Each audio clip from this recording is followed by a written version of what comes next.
Folks, welcome back to yet another Tampa Bay Buccaneers Roundup here on the channel. In today's video, we're going to be talking about a recent poll that we did here on the YouTube channel that asked the question, what do you think is the Buccaneers' biggest strength heading into the 2023 season? Now, there were 4 answers on this poll, and the answers were the following: defensive line, wide receivers, secondary, and linebackers. So 4 pretty wide-ranging groups for different positions and whatnot. And thankfully, we had definitely a large sampling of votes, 1,524 votes. Thank you guys so much to everybody who voted in this poll. And we're going to go from the lowest ranked answer to the highest ranked answer. So getting the lowest amount of votes with only 8% was the secondary. And in my opinion, folks, that was very surprising to me, because I think that the Tampa Bay Buccaneers secondary is pretty darn good. You have Carlton Davis, who got a very, very big deal a couple of years ago. He has been a top half cornerback in the league. You have Jamel Dean, who is possibly even a top 10 cornerback in the league. He just got paid this previous offseason as well. That is a very formidable cornerback duo, period. But you take it a step further, you have Antoine Winfield Jr., who's about to get a bag from the Tampa Bay Buccaneers. He is one of the best safeties in the league, period. Not just one of the best young safeties in the league, one of the best safeties in the league,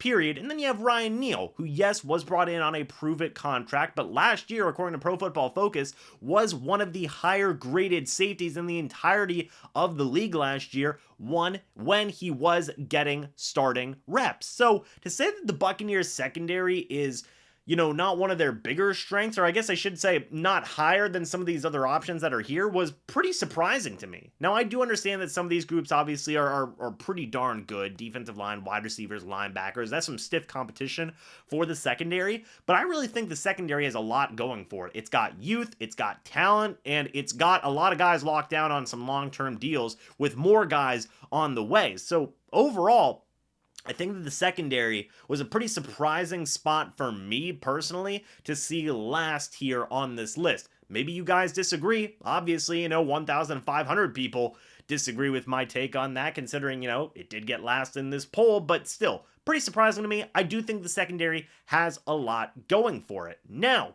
the second to lowest position on this list was linebackers, with only 9% of the vote. And this one does make a decent bit of sense to me, right? Because you have such an interesting duality with the linebacker room. Now, obviously, you can talk about outside linebackers and stuff. I kind of consider those guys along the defensive line with the 3-4 defense that the Tampa Bay Buccaneers run. You might think differently with that, whatever you want to go with. But if we take a look at just the inside linebackers, you have Lavonte David, who has been one of the best linebackers throughout the entirety of his NFL career since 2012. And then you have Devin White, who, taking aside all the trade requests and all the other different types of stuff that's going on with Devin White, he's been pretty inconsistent with his overall play. Devin White has shown great ability as a blitzing linebacker. I've talked about this at length. Again, when he is used in a Todd Bowles defense, he is a very efficient pass rusher, possibly the most efficient pass rusher that the Tampa Bay Buccaneers have, but you have inconsistencies with pass coverage, with tackling, the missed tackles. Guess what? They're there. And that's just the case, man. That's just the situation. So you have that really weird duality that is going on in that inside linebacker room. After that, you have Servassier Dennis, who I think is going to be a very good, bright young linebacker for the Tampa Bay Buccaneers, but he still has a lot to prove. You have KJ Britt, who's going into his 3rd year now, and he has shown some flashes here or there on special teams, on defensive plays and whatnot, but still, he is right now a backup type of linebacker. That is his role. Now, if you're going to extend it to outside linebackers, you've still got some questions there, right? You have Shaq Barrett returning from a pretty tough Achilles injury from last year. How is he going to look returning from that injury? And he's just had so many just tragedies to go through this past calendar year. It really has been a very trying time for him.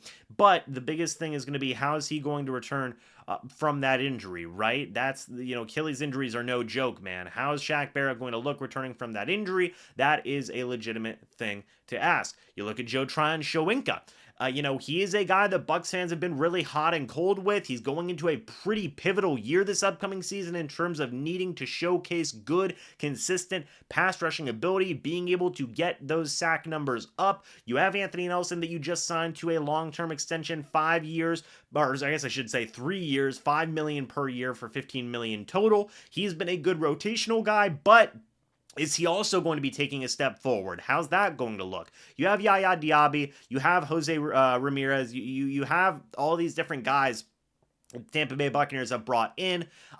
It's going to be an interesting group, right? It's going to be an interesting group, that linebacker group as a whole, if you do want to expand it to the outside linebackers along with the inside linebackers. But if you're looking at just the inside linebackers, to be honest, I think that, the secondary has more consistently good things going for them than the inside linebackers. Lavonte David, we all know how great Lavonte David is, right? And I'm saying that Devin White, he is certainly a good player in his own right, but he needs to get more consistent. If Devin White is more consistent, you can make an argument that the linebackers should be up at the top, but with the inconsistencies, not sure if they are there just yet.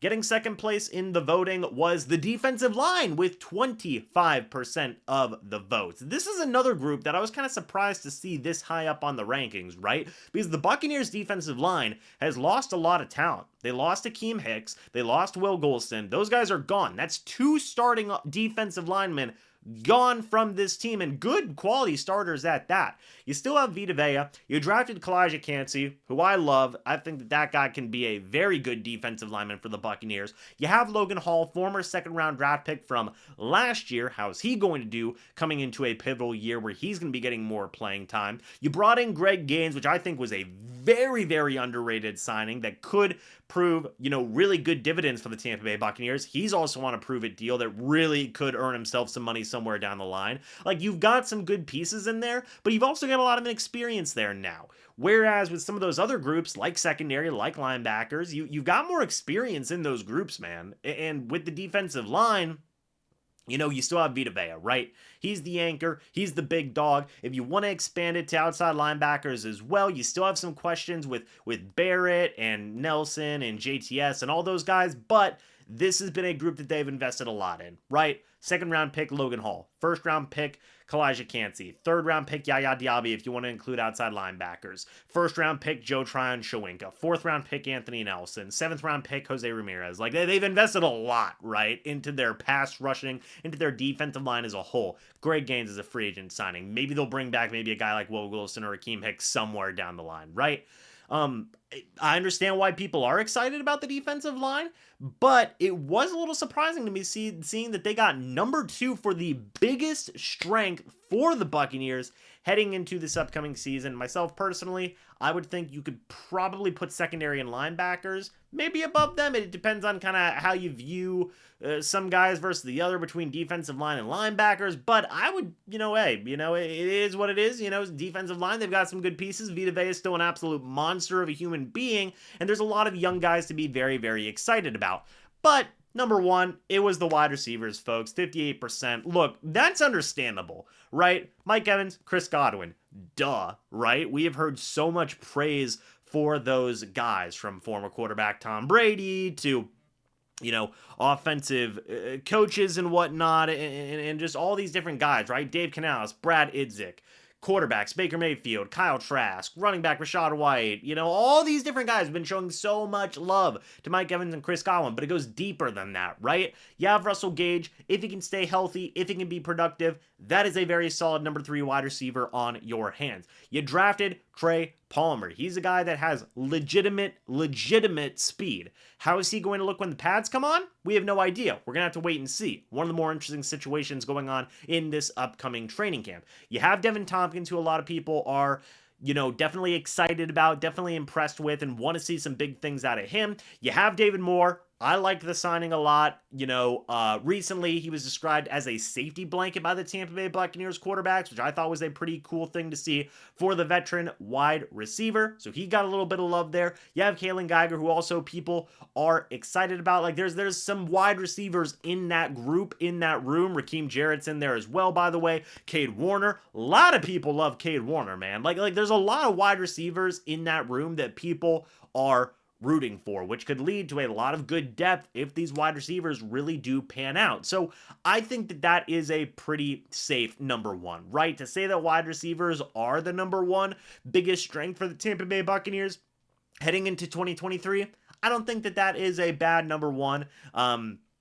I think that it certainly makes a lot of sense. Now, hey, I think that certainly some things should have been closer between defensive line, secondary, and linebackers. Maybe some situations got switched around, but again, you guys could completely disagree. I mean, I'm kind of stupid anyway. So, what do you guys think about this? I think that overall, these are some pretty good options. There's a lot of things to be excited about for the Tampa Bay Buccaneers. I know a lot of people have been pretty pessimistic lately with all the different types of things with national media and all the stuff going on, folks. But look, this Buccaneers roster does have good pieces. You cannot deny that. You cannot deny that. This Buccaneers team does have some good pieces. There are strengths to this team, and there are certainly some guys that are some of the best in their position groups and are certainly going to be strengths for the Buccaneers moving forward in this upcoming season. But again, let me know your guys' thoughts and opinions about this down in the comments section below. I'd love to hear it. Thank you guys so much for watching this video. Hope y'all enjoyed. And as always, folks, I'll see you all in the next video or the next live stream. But until then, and as always, guys, goodbye for now,